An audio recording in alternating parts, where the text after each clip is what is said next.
Israel पर Hezbollah ने हमला किया है। लेबनान सीमा से किए गए हैं रॉकेट हमले। मैतुल्ला साइट पर इजराइल आर्मी को निशाना बनाया गया है। रॉकेट से इजराइल का सैन्य वाहन ध्वस्त कर दिया गया। यह हमला हिजबुल्लाह द्वारा किया गया है। हिजबुल्लाह संगठन ने जारी किया है वीडियो भी। हमले किए जा रहे हैं हिजबुल्लाह की तरफ से, रॉकेट अटैक किया गया है और हिजबुल्लाह संगठन ने ही ये वीडियो भी जारी किया है।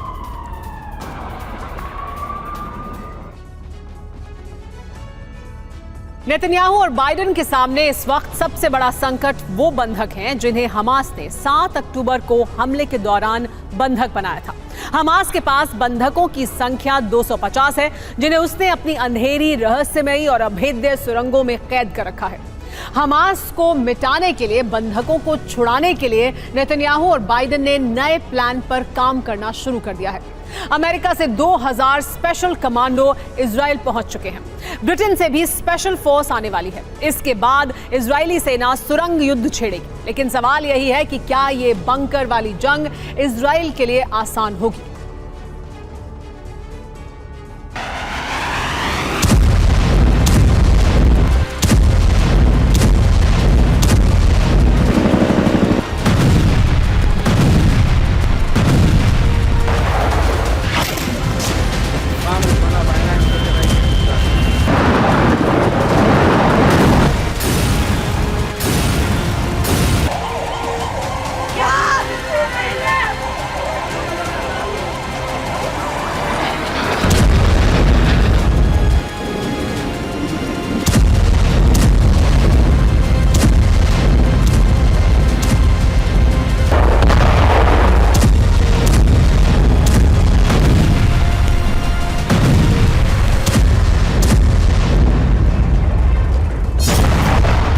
आसमान से गाजा पर हमले तेज हो गए।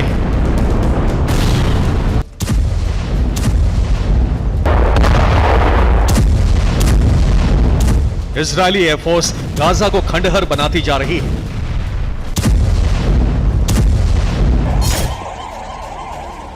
एयर अटैक की इस तस्वीर को इजरायली एयरफोर्स ने जारी किया है।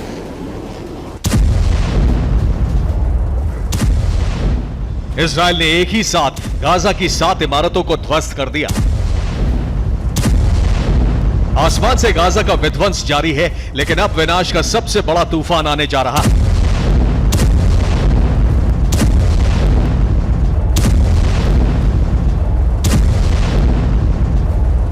तबाही का वो तूफान होगा जो गाजा की धरती पर आएगा, गाजा की सुरंगों और गलियों में आएगा। इजराइल, अमेरिका और ब्रिटेन मिलकर बंधकों की रिहाई के लिए संग्राम छेड़ने वाले हैं और ये संग्राम हमास की सुरंगों में छिड़ेगा। हमास ने दावा किया है कि उसने 250 लोगों को बंधक बना रखा है। वअला आलिही व सहबिही व मन तबिअहु बिइहसान इला यौमिद्दीन व बाद या अब्नाअ शअबिना अल-हुर्र अल-करीम।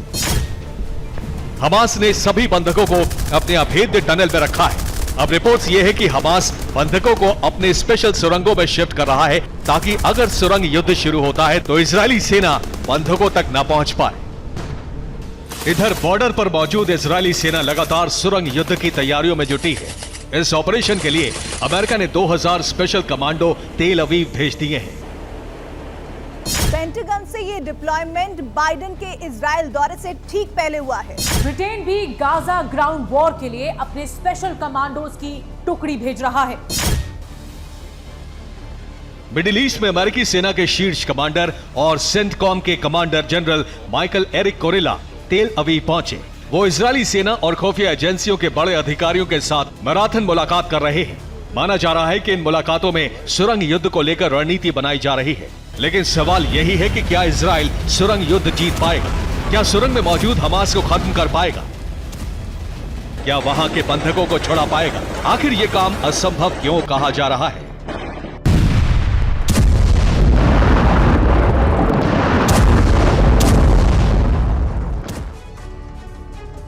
सुरंग में युद्ध लड़ना, हमास को खत्म करना, बंधकों को छुड़ाना इसलिए आसान नहीं है क्योंकि हमास की सुरंगें कोई आम सुरंग नहीं है। ये जमीन में 100 फीट नीचे भूल भुलैया टाइप बनी हुई है। ये एक तरह से जाल की तरह से बनी है। हर सुरंग एक दूसरे से मिलती है। ऐसी सुरंग में घुसकर ऑपरेशन चलाना कितना मुश्किल होगा, इसका अंदाजा खुद ही लगाया जा सकता है। गाजा में जमीन के अंदर कोई 1-2 सुरंग नहीं है, बल्कि 1300 सुरंगें हैं। हमास का दावा है कि इन सुरंगों की लंबाई 500 किलोमीटर है। सुरंग की दीवारें सीमेंट और कंक्रीट की हैं। ये काफी मोटी हैं, जिन्हें अभेद्य भी कहा जा सकता है। इन्हीं सुरंगों में हमास के हथियार गोदाम भी मौजूद हैं। हमास का कमांड और कंट्रोल सेंटर भी इन्हीं सुरंगों में है। हमास यहीं से ऑपरेशन से जुड़ी प्लानिंग करता है, यहीं से ऑर्डर जारी होता है। हमास के हजारों लड़ाके इन्हीं सुरंगों में रहते हैं। यहीं पर हमास ने बंधकों को कैद कर रखा है।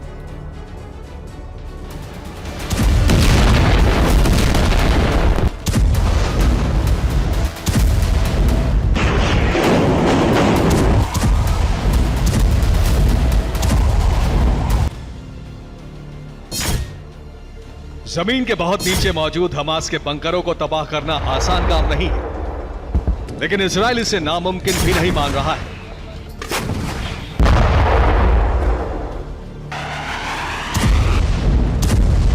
इजरायली सेना ने हमास के सुरंगों को बंकर बस्टर बम से तबाह करने का प्लान तैयार किया है। इस बंकर बस्टर बम का असली नाम है GBU-28 पेवे, लेकिन दुनिया इसे बंकर बस्टर बम के नाम से ही जानती है। यह अमेरिका का बम है, जिसे बंकर और सुरंग तबाह करने के लिए तैयार किया गया है। इसकी लंबाई है 19 फीट। एयरक्राफ्ट से फायर किए जाने के बाद यह जमीन के अंदर 16 फीट नीचे जाता है। इसके बाद जोरदार धमाका करता है। अगर कंक्रीट की कोई सुरंग या बंकर जमीन के अंदर 16 फीट नीचे है, तो अमेरिका का बंकर बस्टर बम उस सुरंग या बंकर को तहस नहस कर देता है।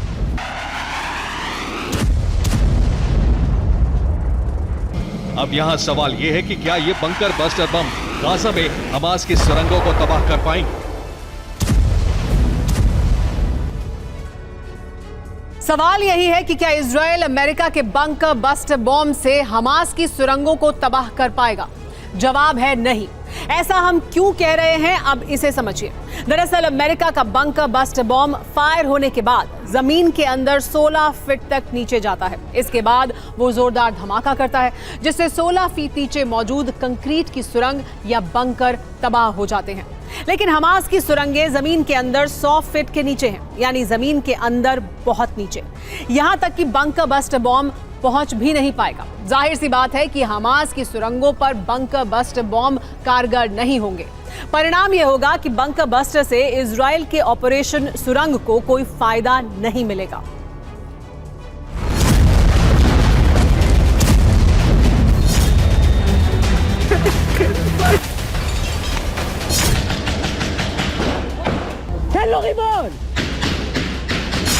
मतलब यह कि बंकर बस्टर बम से काम नहीं चलने वाला है।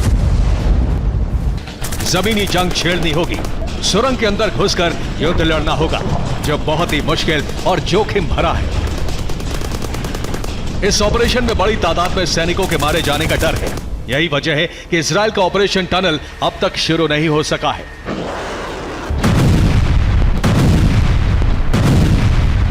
उधर हमास अब बंधकों के बदले सौदेबाजी पर उतर आया है। ईरान ने कहा है कि बंधकों की रिहाई के बदले इजराइल को बमबारी बंद करनी होगी। हमास के सीनियर नेता खालिद मशअल ने शर्त रखी है कि इजराइल जब तक फिलिस्तीन के 6000 कैदियों को नहीं छोड़ेगा, तब तक हमास बंधकों को रिहा नहीं करेगा। उधर बंधकों को रिहा कराने के लिए अमेरिका लगातार बातचीत का रास्ता भी अपना रहा है। अमेरिका के कहने पर मिस्र और जॉर्डन हमास से लगातार बातचीत कर रहे हैं। जब तक बातचीत हो रही है, तब तक इजरायली सेना बॉर्डर पर हाई अलर्ट पर रहेगी। गाजा पर आसमान से इसी तरह लगातार हमले होते रहेंगे। लेकिन सुरंग युद्ध कब शुरू होगा भी या नहीं, इसको लेकर अब तक संशय बना हुआ है। Bureau report, TV9 Bharatvarsh.